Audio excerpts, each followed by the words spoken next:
Hi, எல்லோருக்கும் வணக்கம். எல்லாருக்கும் இனிய ஆங்கில புத்தாண்டு நல்வாழ்த்துக்கள். இந்த 2026ஆம் ஆண்டு எல்லாருக்கும் எல்லா நலனையும் வளத்தையும் கொடுக்கணும்னு இறைவனை வேண்டிக்கிறேன். வாழ்க வளமுடன்.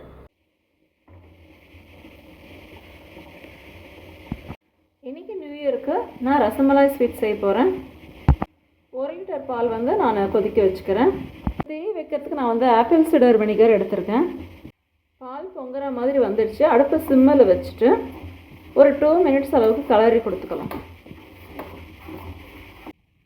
ஒரு 1/4 டம்ளர் அளவுக்கு, அதாவது 3 டேபிள் ஸ்பூன் அளவுக்கு வினிகர் எடுத்துக்கிறேன்.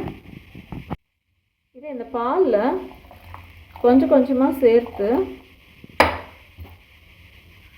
இந்த மாதிரி கலரி கொடுத்தா பன்னீர் தனியாக தண்ணி தனியாக பிரிஞ்சிடும்.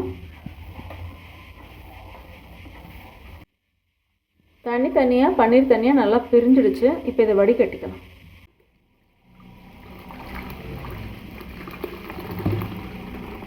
இப்போ இந்த பன்னீரில் இந்த வினிகரோட காரத்தன்மையெல்லாம் இருக்கும். அது நம்ம திருப்பி ரசமலாய் ஆக்கி அந்த பாலில் போடும்போது திரியறதுக்கு வாய்ப்பு இருக்குது. அதனால் நிறைய தண்ணி விட்டு கழுவி எடுத்துக்கணும். இந்த மாதிரி நல்லா பன்னீரை பரட்டி போட்டு நல்லா இதுக்கு உள்ளெல்லாம் இந்த தண்ணி பட்டு இந்த காரத்தன்மை போகணும். அந்த மாதிரி கழுவி விடணும். இப்போ இதை நல்லா அழுத்தி பிழிஞ்சு இந்த மாதிரி மூட்டை மாதிரி கட்டி தண்ணி கொஞ்சம் நஞ்சம் இருக்கிற தண்ணியும் வடிய விடணும். இந்த 1/2 லிட்டர் பால் தனியாக நான் காசியிருக்கேன். இதோட குங்குமப்பூ சேர்த்துக்க போகிறேன். கொஞ்சமாக சர்க்கரையும் சேர்த்துக்கணும். ஏலக்காய் சேர்த்துக்கக்கூடாது. ஏலக்காய் சேர்த்தா ஒரு மாதிரி பாயசம் ஸ்மெல் வந்துடும். அதனால் நான் ஏலக்காய் சேர்க்க மாட்டேன். வெறும் குங்குமப்பூவோட அந்த ஃப்ளேவர் தான் இதுக்கு ரொம்ப நல்லாயிருக்கும்.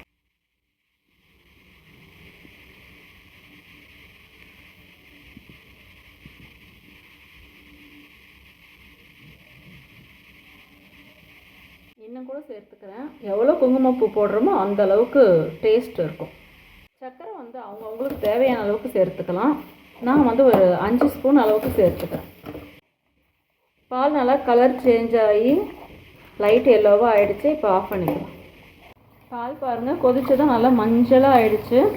கலர் சூப்பராக இருக்குது. இந்த அளவுக்கு பாத்திரத்தில் இந்த டம்ளரில், பெரிய டம்ளரில் 1.5 டம்ளர் அளவுக்கு தண்ணி சேர்த்துருக்கேன். இதில் ஒரு 4 ஸ்பூன் அளவுக்கு சர்க்கரை சேர்க்க போகிறேன். ஒரு கையிலே ஃபோன் பிடிச்சிட்டு செய்கிறதால சர்க்கரை போடுறதெல்லாம் காட்ட முடியல. ஒரு 4 ஸ்பூன் அளவுக்கு சர்க்கரை சேர்த்துருக்கேன். இந்த தண்ணி நல்லா கொதிக்கட்டும். சமையல் பண்ணிக்கிட்டே இந்த வேலையும் செய்கிறதால குக்கர் சத்தமெல்லாம் டிஸ்டர்பன்ஸாக இருக்கும். இப்போ இதை பிரித்து தட்டில் போட்டுக்கலாம். இப்படி வந்திருக்கு. தண்ணியெல்லாம் நல்லா ட்ரை ஆகிடுச்சு. உதிர்த்து பிசைஞ்சிக்கலாம்.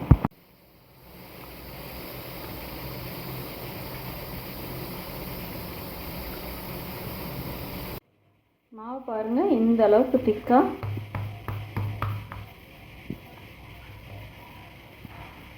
இப்படி பிசைஞ்சிருக்கேன். இந்த மாதிரி வந்திருக்கு.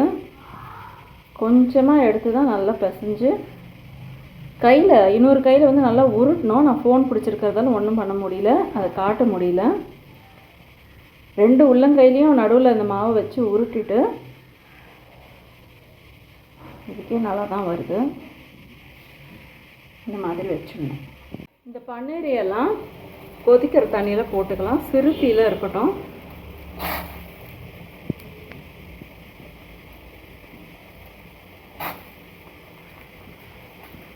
இப்போ இது ஒரு தட்டு போட்டு மூடி வச்சிடணும். நல்லா கொதிச்சு இதை விட டபுள் சைஸில் ஆகிடும். இது பாருங்கள், நல்லா பெருசாக உப்பி வந்திருக்கு.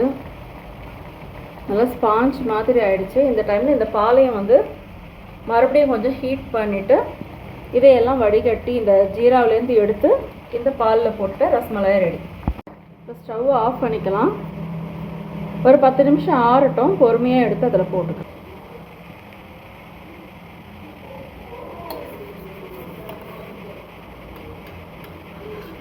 நல்லா வடிச்சிடணும். இல்லை இந்த பால் தண்ணியாகிடும்.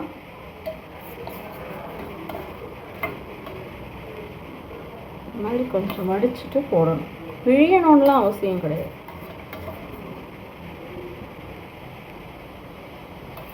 இந்த பாலோட கொஞ்ச நேரம் கொதிக்கணும், சிம்மிலேயே கொதிக்கணும்.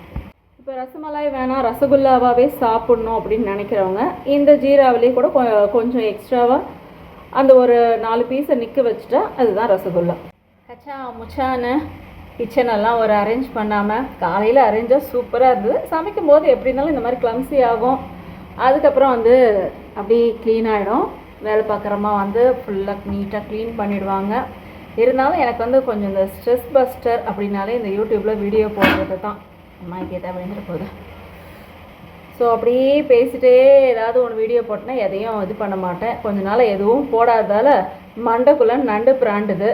ஸோ மறுபடியும் வீடியோ போடணும்னு ஆரம்பிச்சிருக்கேன் நியூ இயர்லேருந்து. பண்ணுவேனா என்னன்னு தெரியல, கொஞ்சம் சோம்பேறித்தனமும் அதிகமாகிடுச்சு. ஸோ இப்போ ஒரு 10 நிமிஷம் ஆகிடுச்சு, ஸ்டவ் ஆஃப் பண்ணிடலாம்.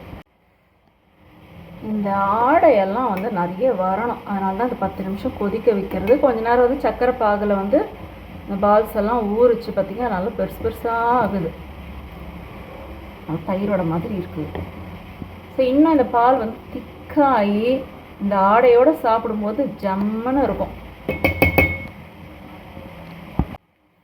அப்படியே இந்த வருஷம் வந்து ரசமலாய் சாப்பிட்டா எவ்வளோ சந்தோஷமாக சூப்பராக என்ஜாயபிளாக இருக்கோ அதே மாதிரி இருக்கணும். இருக்க நல்லா குண்டாகுது, செம சூப்பரான சுவையான ரசமலாய் ரெடி. இதே மாதிரி நீங்களும் உங்கள் வீட்டில் பண்ணி பாருங்கள். நியூ இயரை என்ஜாய் பண்ணுங்கள். தேங்க்யூ.